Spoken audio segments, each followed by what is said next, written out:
నా మెరైన్ ట్యాంక్లో ఉన్న బబుల్ టీ ప్యాన్మోన్కి ఇప్పుడైతే ఫీడ్ చేయబోతున్నాను. ఒక చిన్న రాపరాన్ స్లైస్ అయితే వేస్తున్నాను అనమాట. చిన్న రొయ్య ముక్కనైతే వేసాను. సో పచ్చి రొయ్య. సో అది వేసిన తర్వాత జస్ట్ దాని మీద ప్లేస్ చేశాను అంతే. మనం దాని టెంటికల్స్ ఉంటాయి కదా, అక్కడ పెడితే అదే స్లోగా దాని మౌత్ వరకు తీసుకెళ్ళిపోతుంది అనమాట.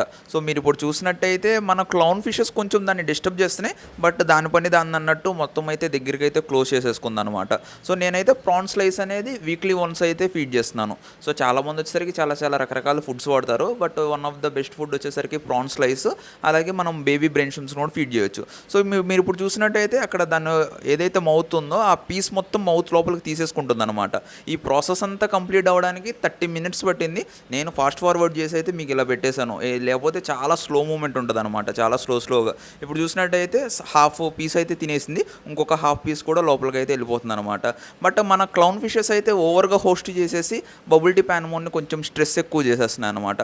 సో దాని గురించి కూడా ఆలోచించి ఫ్యూచర్ ప్లానింగ్ అనేది కొంచెం వాటికి చూసుకొని చేసుకోవాలి. లేదంటే బబుల్ టీ ప్యాన్మోన్ కొంచెం స్ట్రెస్ అయిపోయి వీక్ అయిపోతుంది.